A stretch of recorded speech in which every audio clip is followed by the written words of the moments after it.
présenter notre dernière keynote qui est sponsorisée par L'Oréal. C'est Roxana qui représente L'Oréal aujourd'hui pour nous présenter Serge Tisseron. Merci Christophe, c'est avec plaisir. Ariane m'a demandé de la représenter aujourd'hui. L'Oréal est un membre actif d'Impact AI engagé pour l'accélération de l'IA, mais aussi la qualité des échanges, comme on a aujourd'hui au masterclass, aussi dans les échanges pendant les ateliers de l'IA responsable, des échanges de bonnes pratiques que nous menons au quotidien avec le collectif. Donc, je suis ravie de les représenter aujourd'hui pour inviter à parler sur scène Serge Tisseron.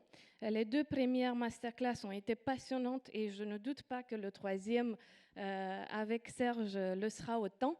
Comme vous le savez certainement, Serge, il est psychiatre. Il est docteur en psychologie. Il est membre des académies de technologie du Conseil national du numérique. Il est auteur de plusieurs essais, une quarantaine, dont beaucoup ont été couronnés. Et il s'est beaucoup penché sur le rapport aux nouvelles technologies, le rapport intime que Gilles mentionnait tout à l'heure, à nous-mêmes, à notre identité, au temps et à l'espace.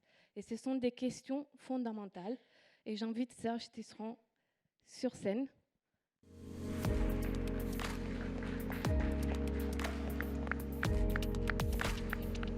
Merci Serge de nous avoir rejoints aujourd'hui. Vous avez choisi un thème et un sujet stratégique, l'éducation, le défi de l'IA pour l'éducation et les nouvelles générations. On vous écoute attentivement. Merci. Merci beaucoup. Merci de cette invitation. Alors, Alexis de Tocqueville écrivait « Chaque nouvelle génération est un nouveau peuple ». Chaque génération est un nouveau peuple. Vous voyez que pour la génération numérique, encore plus que pour d'autres, cette phrase a du sens. Alors, la génération numérique, elle est déjà très différente des générations précédentes. Et comme l'intelligence artificielle n'est finalement rien d'autre que le couronnement des technologies numériques, je vais d'abord évoquer avec vous ces transformations qui, pour la plupart, ne nous sont pas tellement sensibles, mais qui ont tellement marqué la façon dont les vingtenaires, trentenaires aujourd'hui envisagent la famille, l'armée, la nation, le couple, la sexualité, l'humanité, etc. Alors ces transformations, il y en a eu 4 majeures. La première, évidemment dans le domaine de la relation au savoir, puisqu'avec Wikipédia, le modèle de la transmission s'est complètement transformé. Et aujourd'hui, vous savez que n'importe quel employé est passionné par un sujet, peut en savoir plus que son chef désigné dans le domaine où son chef est censé être plus compétent que lui. C'est également tout à fait valable, bien sûr, pour un élève passionné par un sujet par rapport à son enseignant. C'est parfois mieux supporté en entreprise que dans le domaine scolaire. La deuxième grande transformation, c'est évidemment dans la relation aux apprentissages, puisque avec les jeux vidéo notamment, les enfants ont appris à développer très vite de nouvelles formes de mémoire, pas seulement de la mémoire événementielle, mais de la mémoire associative, et Dieu sait que c'est important, de plus en plus important avec l'IA.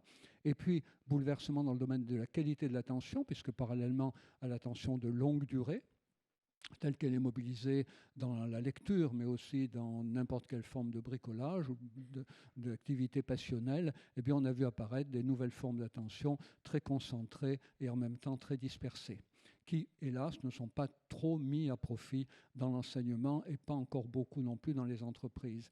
Et puis, on a vu aussi un bouleversement dans le domaine de la construction d'identité, puisqu'aujourd'hui, il est admis par tout le monde qu'au cours de la vie, les cartes seront rebattues, c'est-à-dire qu'il y aura possibilité de fonder un nouveau couple, une nouvelle famille, peut-être de changer de pays, de changer de langue, de changer de nationalité et même possiblement de changer de sexe.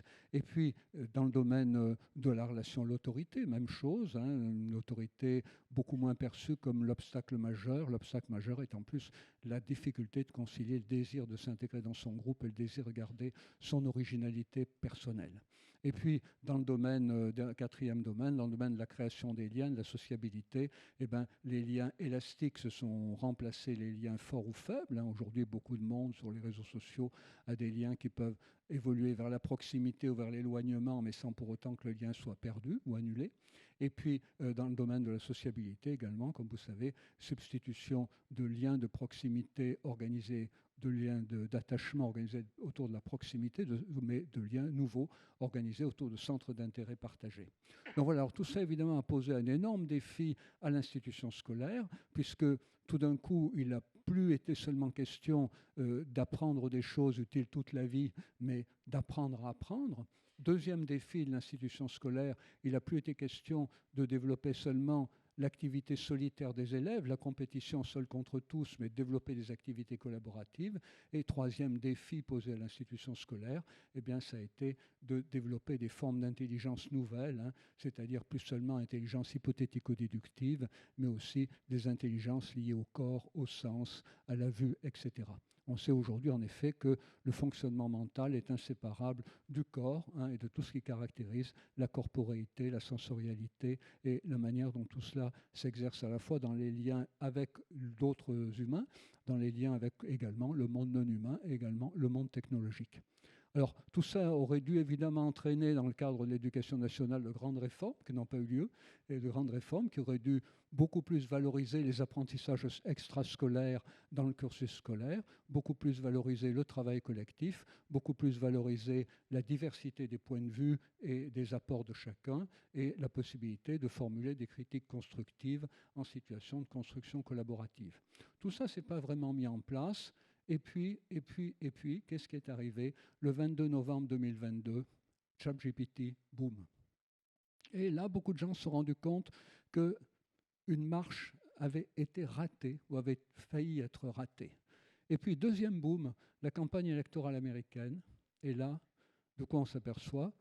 Que beaucoup d'internautes américains n'arrivent plus vraiment à distinguer la réalité des fake news ou des deepfakes, que pas mal d'Américains, y compris, et surtout beaucoup des jeunes qui ne consultent l'information que par leur téléphone mobile, finissent par désespérer de pouvoir comprendre, de pouvoir séparer le bon grain de l'ivraie dans l'information. Donc ils deviennent des news avoiders, ils se coupent de l'information à défaut de pouvoir y comprendre quelque chose. Voilà. Et puis évidemment, certains désespoirs par rapport à la marche du monde. Et donc du coup, tout ça risque d'éloigner beaucoup d'entre nous de l'intérêt pour l'intelligence artificielle, qui a été beaucoup d'ailleurs diabolisée il y a quelques années. Et je vais essayer de vous montrer que, en fait, pour arriver à nous mettre en paix avec l'intelligence artificielle, il faut partir de la seule chose qui peut nous permettre de nous y intéresser, à savoir l'imaginaire dont nous pouvons entourer l'intelligence artificielle. La solution à la crise face à l'IA, c'est de réfléchir aux différents types d'imaginaires qui aujourd'hui entourent l'intelligence artificielle. Alors ces imaginaires, il y en a 4. Le premier, alors si on les pense par rapport à l'éducation nationale, c'est l'imaginaire des élèves. C'est assez facile dans le cadre à penser par rapport à l'éducation nationale. On a l'imaginaire des élèves, on a l'imaginaire des parents, on a l'imaginaire des enseignants, on a l'imaginaire des dirigeants. Mais ce que je vais vous dire est valable en fait pour toutes les catégories d'individus. Ces 4 imaginaires, on les retrouve toujours sous une forme ou sous une autre. Alors le premier de ces imaginaires, il est construit, comme tous les autres, d'ailleurs autour de 2 pôles opposés. Le premier de ces imaginaires, si on prend l'institution scolaire, c'est celui des élèves. Le premier imaginaire autour de l'intelligence artificielle, c'est « je vais être supérieur à tout le monde ». Et puis le deuxième, c'est « possibilité de travailler avec d'autres ». Vous avez d'ailleurs dans la vie des élèves ces 2 pôles qui sont très bien montrés par leur intérêt. D'un côté pour les réseaux sociaux où il faut accumuler les likes, les reconnaissances, les followers, et puis l'intérêt pour les jeux vidéo en réseau où rien ne se fait si ce n'est pas collaboratif. Donc 2 pôles opposés, moi contre tous ou tous ensemble. Dans le cas des parents, mais c'est valable aussi pour beaucoup d'entre nous, espoir et inquiétude, un espoir que l'intelligence artificielle arrive à résoudre des problèmes qu'on n'arrive pas à résoudre sans elle, et puis inquiétude de se laisser, comme on a vu pendant la campagne électorale américaine, se laisser dépasser par une quantité d'informations dont on ne peut plus rien comprendre, ou société de surveillance, enfin toutes ces choses qui ont été beaucoup agitées il y a quelques années. Du côté des enseignants, mais là aussi on retrouve deux pôles. D'un côté, c'est l'ambition de pouvoir monter le niveau de tous les élèves ensemble, mais d'un autre côté, c'est l'idée que peut-être l'intelligence artificielle permettrait de faire valoir les originalités de chacun, non pas monter tout le monde de la même manière, mais faire valoir les originalités de chacun. Et puis du côté des dirigeants, c'est encore plus simple, hein. C'est soit l'intelligence artificielle comme une ressource nouvelle à exploiter, soit l'intelligence artificielle comme un bien commun à protéger selon des principes démocratiques et selon des exigences de frugalité. Et vous voyez que ces quatre imaginaires, en fait, eh bien, il est important de les penser par rapport au dernier. Si on pense l'intelligence artificielle comme un bien commun, eh bien, à ce moment-là, on voit très bien quel est le chemin à suivre par rapport aux trois autres de ces imaginaires. C'est-à-dire, évidemment, un imaginaire qui va être axé sur l'utilisation collaborative, un imaginaire qui va valoriser la possibilité de cultiver l'espoir, hein, et de voir comment on peut gérer au mieux ses compétences, et puis un imaginaire organisé autour de l'idée de faire valoir les spécificités, les originalités de chacun. Alors si maintenant on essaye de rentrer dans pratiquement, hein, comment faire pour organiser cette transition, je vous propose de la penser autour de trois pôles. Le premier de ces pôles, c'est travailler l'intelligence artificielle. Le deuxième de ces pôles, c'est travailler avec l'intelligence artificielle. Et le troisième de ces pôles, c'est travailler après l'intelligence artificielle, avec l'intelligence artificielle, travailler de l'intelligence artificielle, de ce que l'intelligence artificielle peut nous apprendre, travailler à partir d'elle. Alors d'abord, travailler l'intelligence artificielle. Travailler l'intelligence artificielle, ça veut dire d'abord apprendre ses imperfections. Vous connaissez l'extraordinaire enthousiasme qui a porté des gens avec ChatGPT à poser des questions et à suivre les réponses comme si ChatGPT avait été une machine à dire la vérité. Or, il y a eu beaucoup de déboires, hein, beaucoup de désillusions. Et moi, j'ai pas mal d'amis, en effet, qui ont posé des questions, qui ont eu des réponses erronées. Soit ils ont vérifié, ils s'en sont aperçus, soit ils n'ont pas vérifié et ils en ont eu des retours problématiques après. Et chaque fois, je leur demande, mais est-ce que vous avez demandé à ChatGPT pourquoi il s'est trompé?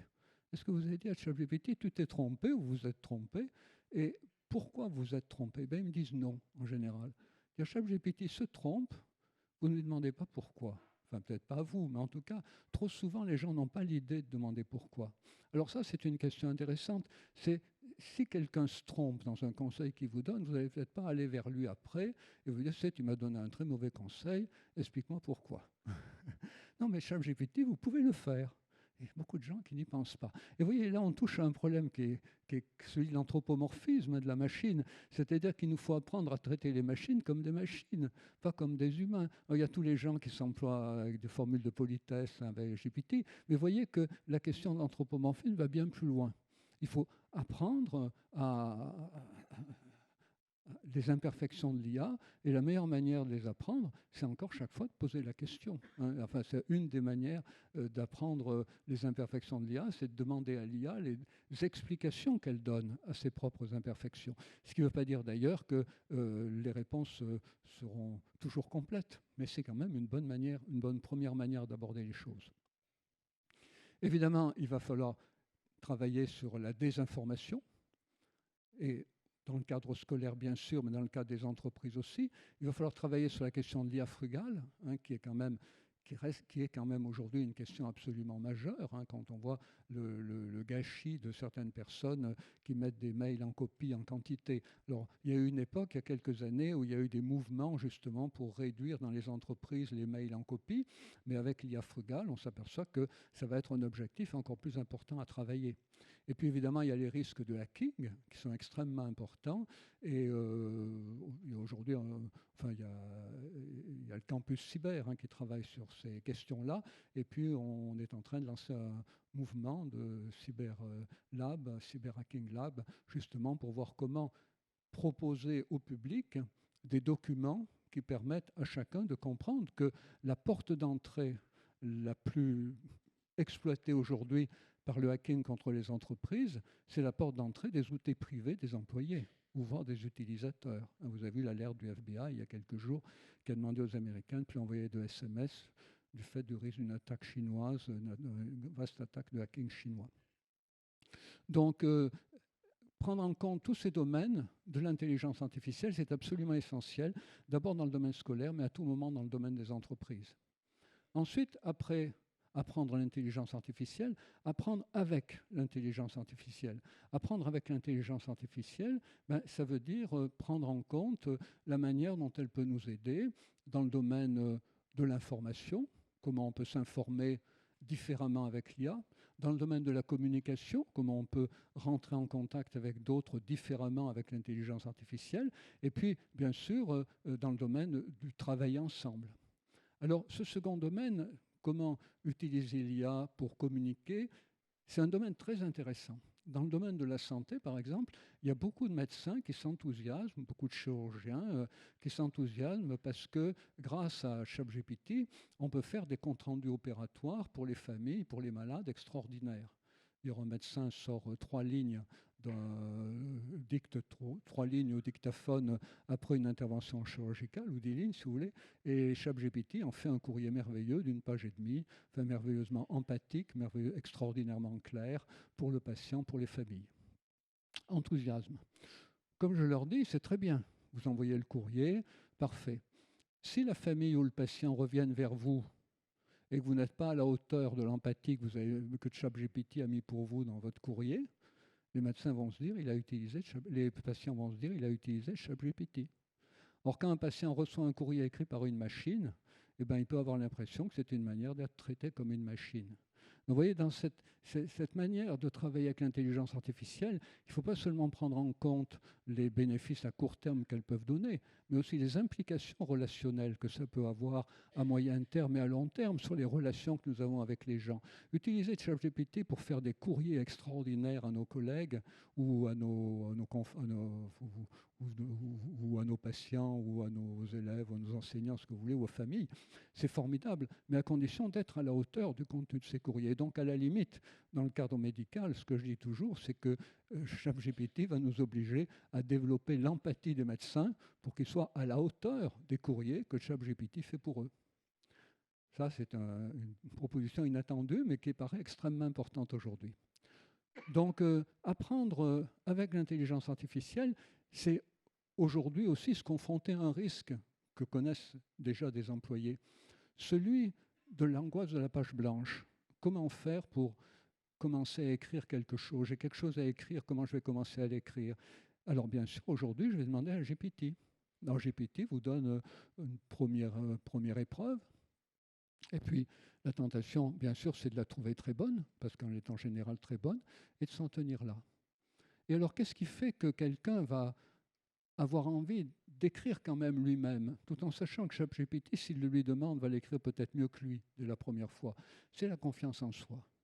Et il est aujourd'hui beaucoup plus important que jamais, face à l'intelligence artificielle, de développer l'intelligence collaborative, ça beaucoup d'autres le disent, mais aussi de développer la confiance en soi de chacun et la développer dès l'institution scolaire.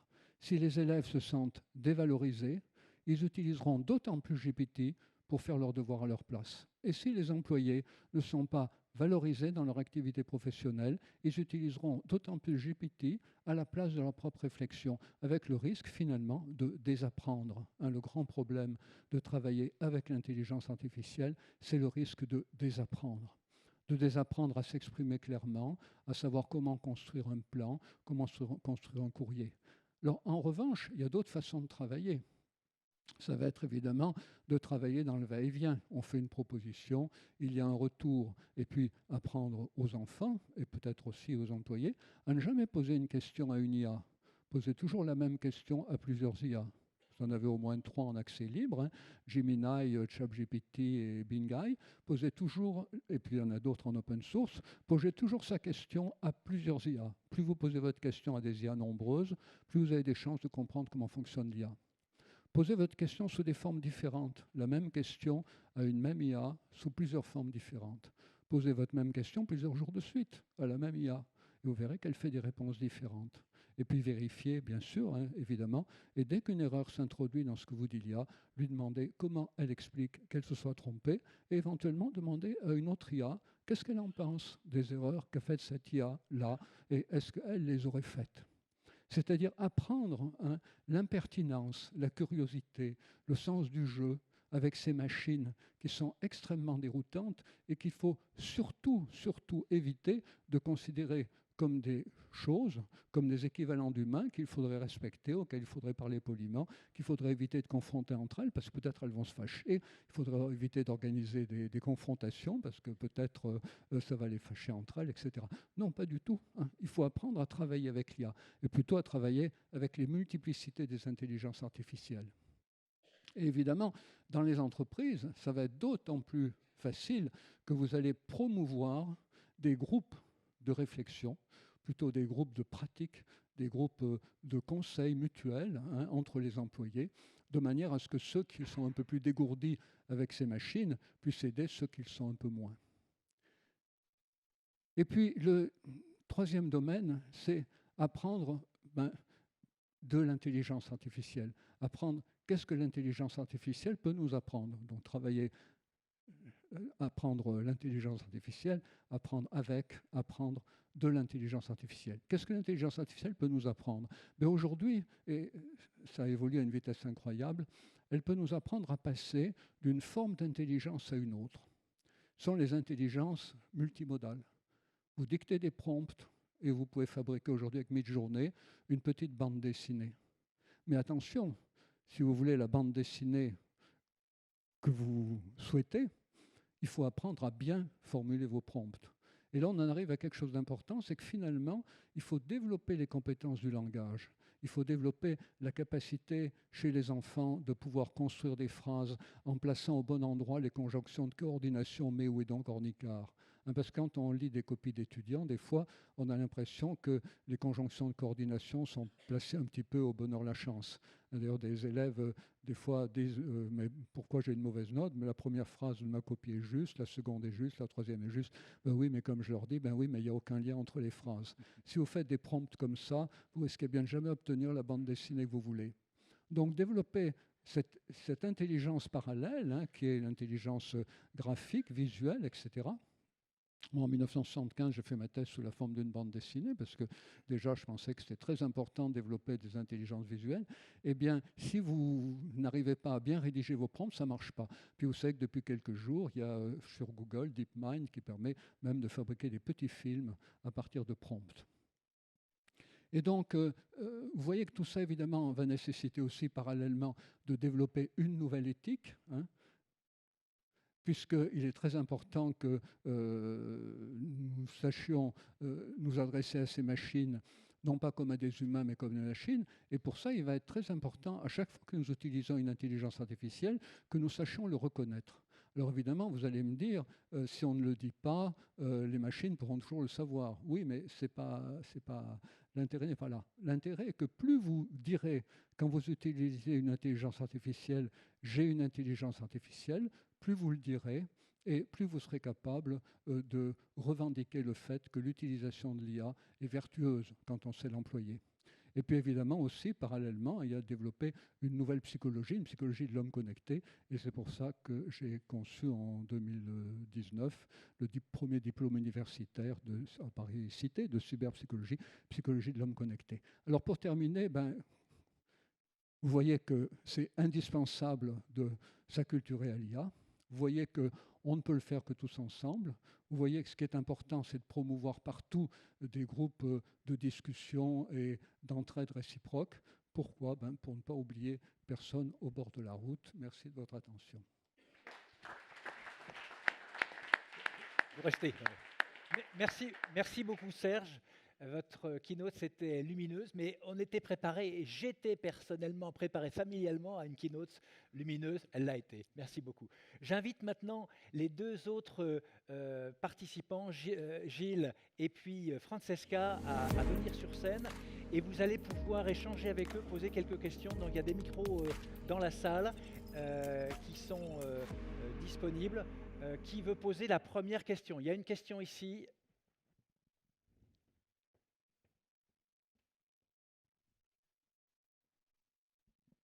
Oui, bonjour, Dimitri Carbonel, je suis fondateur de Livosphère qui intervient sur la fois sur les enjeux de durabilité puis IA.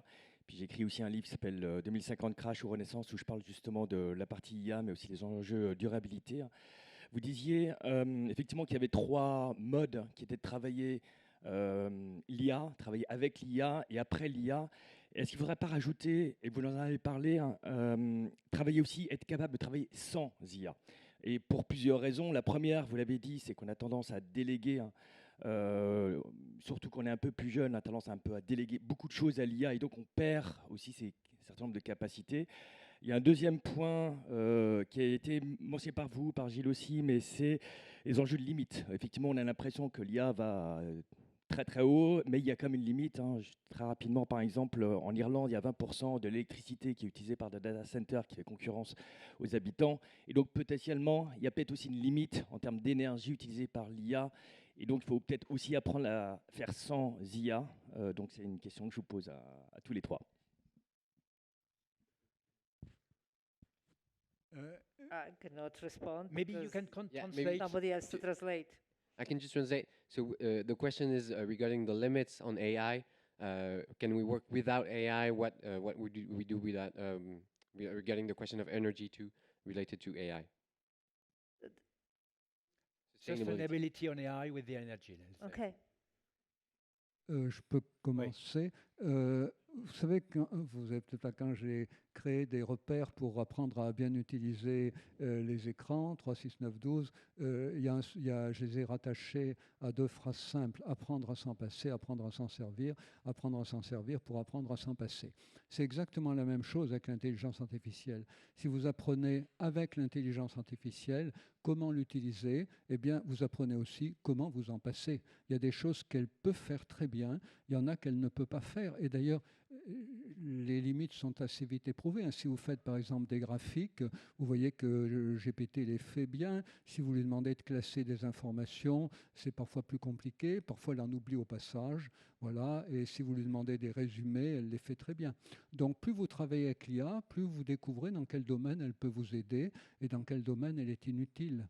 Mais on ne peut pas savoir chacun dans quel domaine de nos activités elle peut nous être utile si on ne commence pas un petit peu comme un enfant qui parcourt le monde, qui touche un peu à tout, si on n'essaye pas d'abord toutes les possibilités qu'elle offre.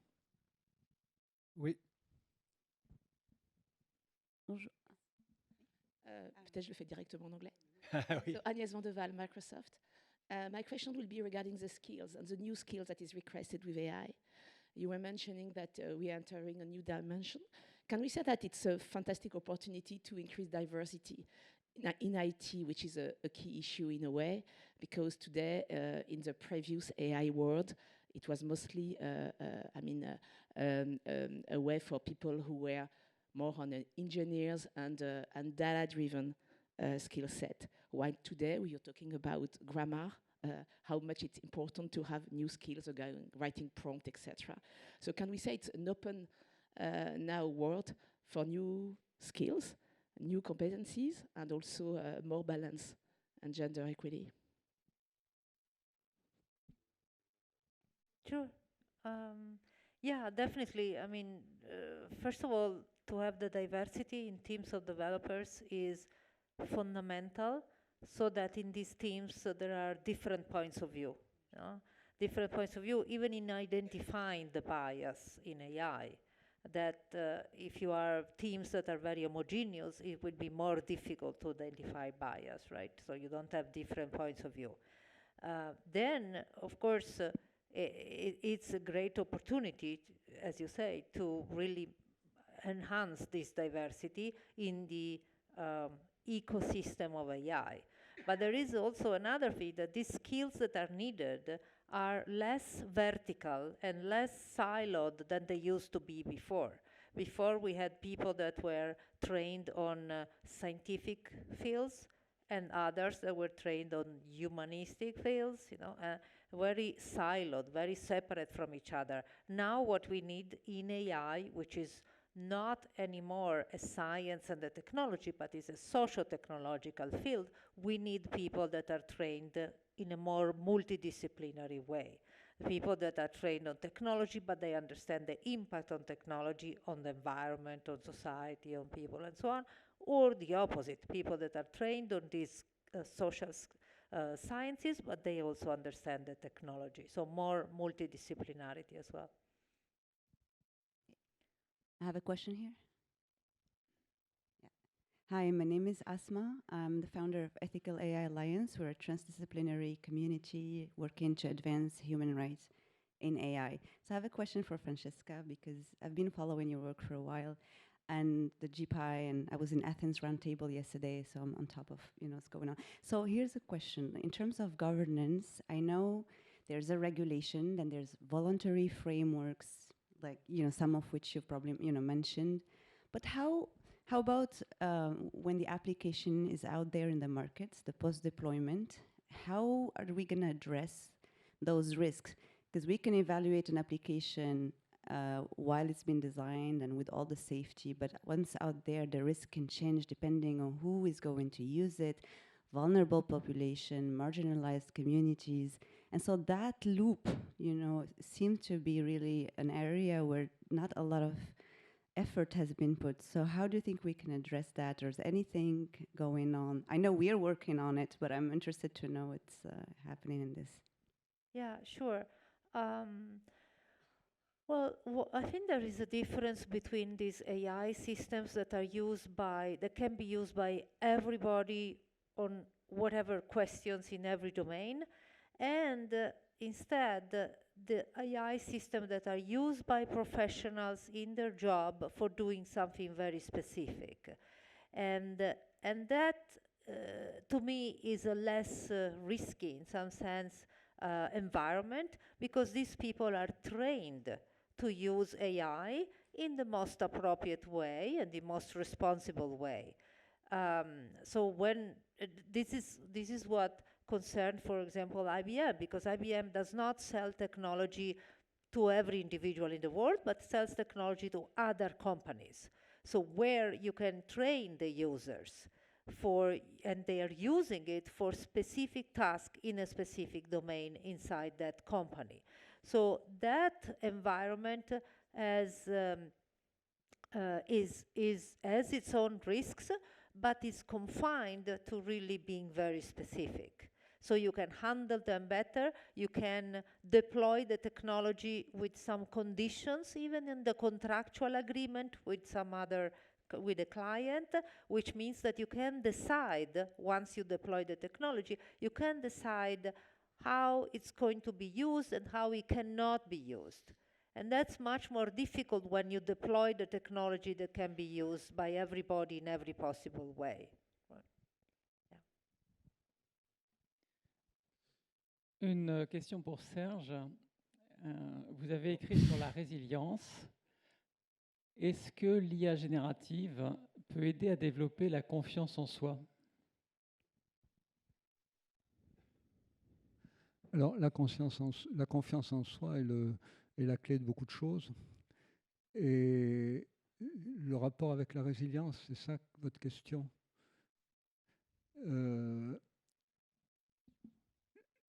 Lorsqu'on pense résilience, on a toujours tendance à penser à la résilience dont on peut témoigner soi-même, dont peut témoigner sa famille, dont peut témoigner son groupe, son pays.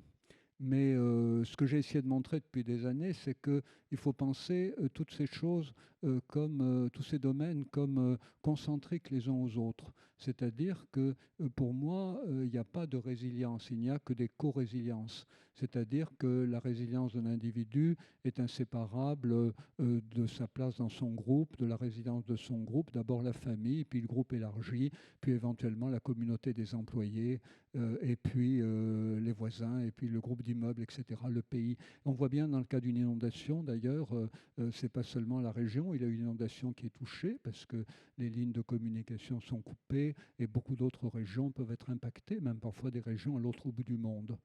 Et donc, du coup, si on pense non pas la résilience comme un fait lié à un individu, à une structure, mais comme un fait global, il est bien évident que la confiance en soi de chacun augmente la confiance en soi du groupe dont font partie chacun, et ainsi de suite. C'est le même enchaînement vertueux. C'est pour ça qu'autour de l'IA, on est en train de remettre en cause aujourd'hui les propos très catastrophistes qui ont envahi les médias depuis quelques années. Et on essaye aujourd'hui de donner beaucoup plus envie aux gens de s'y intéresser. Et c'est ce que j'ai essayé de faire. Parce que plus vous savez, je suis psychiatre de formation, donc j'ai plus souvent constaté que quand on voit le côté le plus problématique des choses, on a tendance à baisser les bras et à se sentir incapable de pouvoir les affronter. Et donc, il faut toujours donner des pistes pour que les gens découvrent que dans un des aspects au moins, eh bien, ils peuvent transformer les choses. Si vous découvrez que vous avez une marge de liberté et une marge de pouvoir, même sur un tout petit domaine, ça peut vous donner suffisamment confiance en vous pour progressivement, de proche en proche, aborder des domaines de plus en plus larges et de plus en plus complexes. C'est-à-dire que tout ce qui augmente la confiance en soi, même dans des choses minimes, comme pouvoir choisir à tout moment ce qu'on mange, si on a les moyens, les spectacles qu'on va voir, y compris ceux qu'on est emmenés par des amis qu'on n'aurait jamais été voir tout seul, plus on augmente sa capacité à se confronter à des nouveautés, et plus on augmente sa capacité à découvrir qu'on peut le faire, qu'on peut le comprendre, qu'on a des choses à en dire, et plus on augmente sa capacité à faire face de proche en proche à des difficultés de plus en plus grandes. Bonjour. Alors, je suis Jean-Gabriel, j'aide des startups à monétiser leur innovation. Et dans cette idée, moi, j'avais comme question pour vous trois, comment aider les individus à mieux interagir les uns avec les autres grâce à l'IA, notamment dans la vente, mais aussi dans tout autre domaine d'activité. Peut-être pour Gilles. Ce sujet de la collaboration dans les startups, il est assez central parce que lorsqu'on essaie de mesurer qu'est-ce qui fait que une startup fonctionne, on s'aperçoit, et d'ailleurs ça rejoint la précédente question, qu'il y a deux facteurs. Il y a le facteur de ce qu'on pourrait appeler les hard skills, donc l'expertise vraiment très technique des gens qui sont dedans. Je pense que vous connaissez ça mieux que personne. Mais, et donc par exemple en France, on est assez bon dans les hard skills. Et puis il y a un autre facteur qui est sa capacité collectivement et individuellement à prendre des risques, à innover, à faire des choses un peu absurdes. Et donc la collaboration de groupe, à la fois dans la phase initiale et puis après dans les phases de développement, c'est vraiment une caractéristique clé.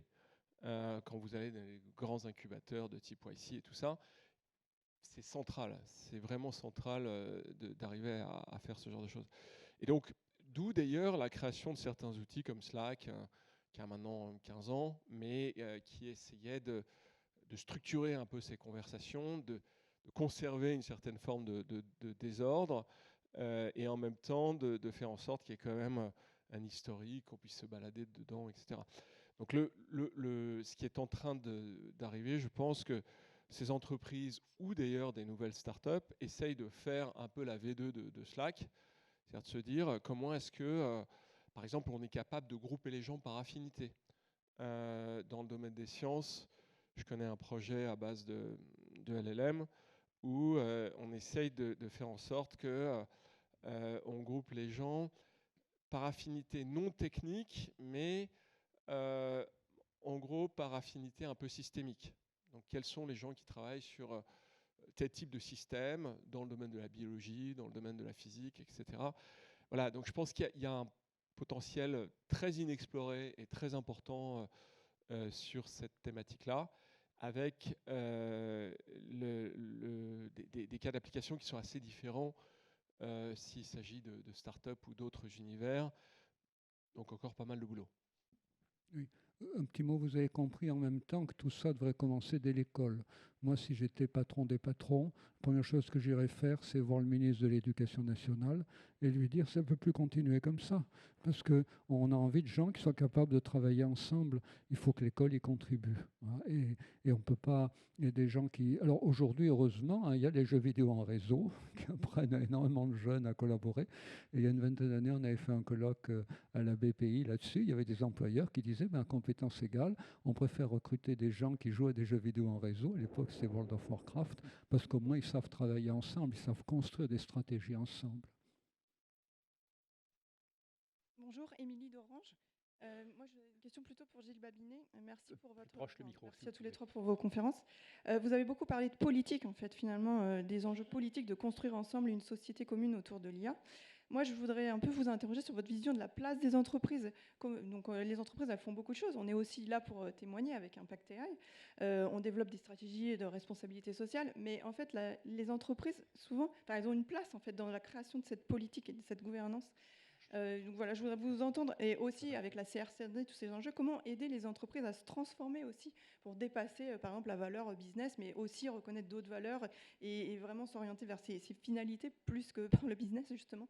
Donc voilà, comment vous voyez un peu la place des entreprises aussi dans la gouvernance de la politique, vraiment de la politique de l'IA en fait.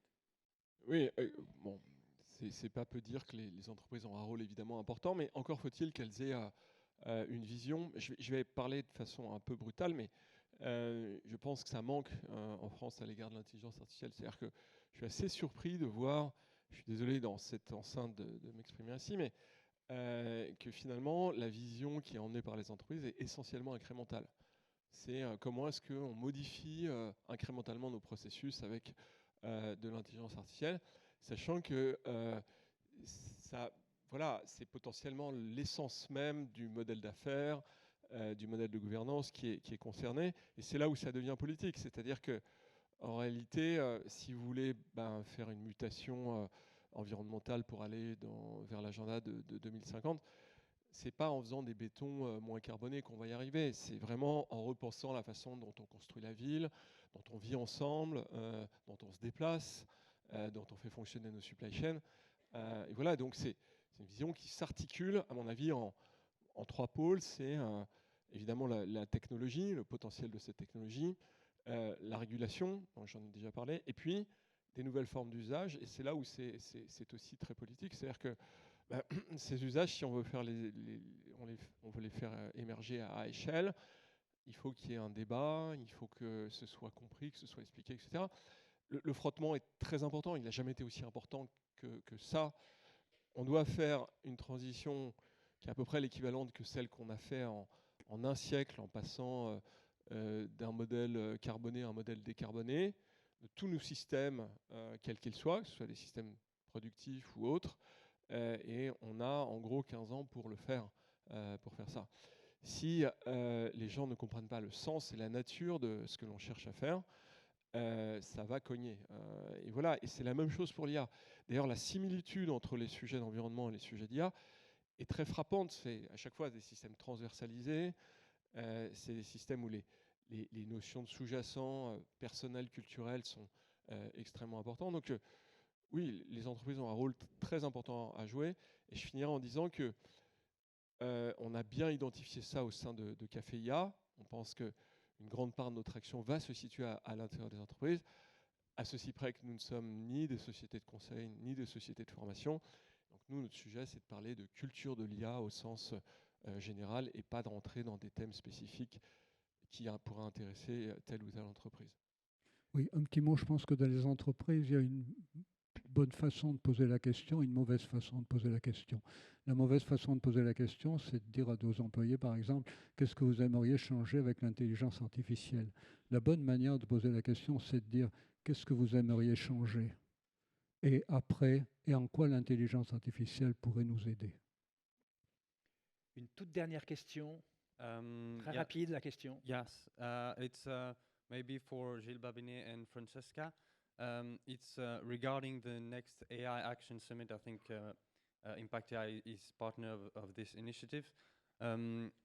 For you, what would be the best resolution that we need to promote as French, as European, in order to protect our values against a use that can be made by China, by US in artificial intelligence?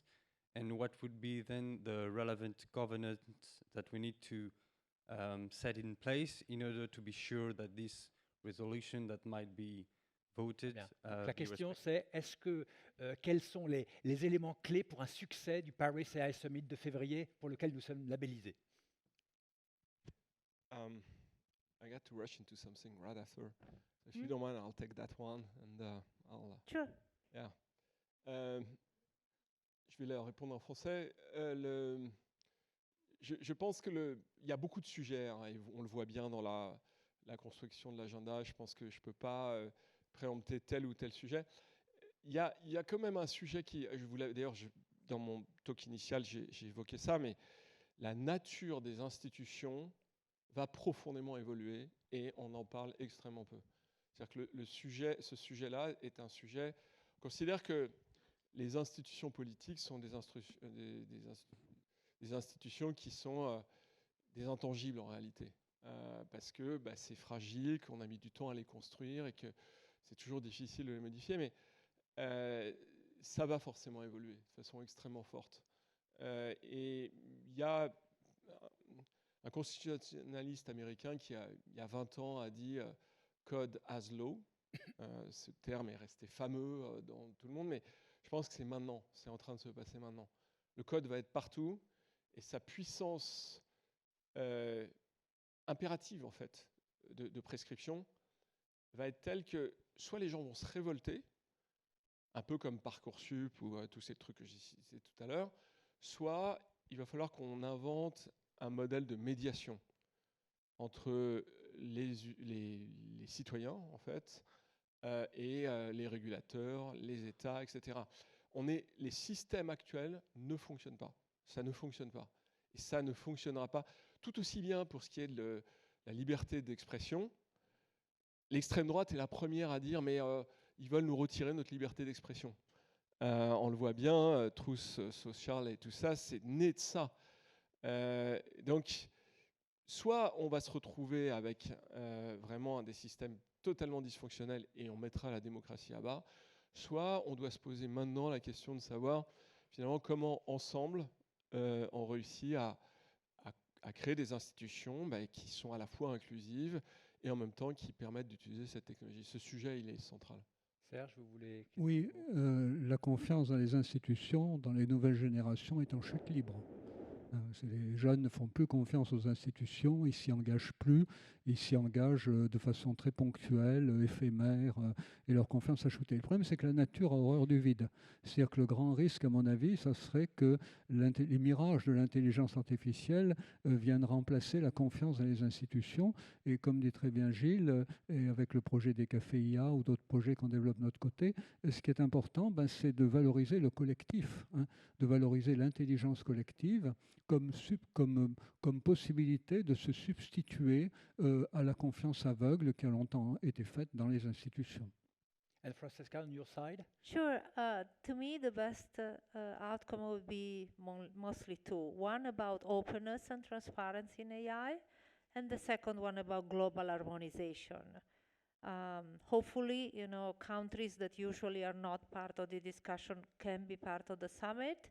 And each country, of course, has its own specificities. And France, that is hosting the summit, has its great specificities, great talent in AI, great startup and companies environment. But it's important to have a global harmonization so that the race among countries is not removed, maybe, but is better harmonized. Merci beaucoup. Bon, je pense que c'était une belle question pour conclure cette masterclass d'aujourd'hui qui a rempli tous nos objectifs. Les trois panélistes aujourd'hui étaient exceptionnels. Merci Serge, merci Francesca, merci Gilles qui a dû s'enfuir pour une réunion.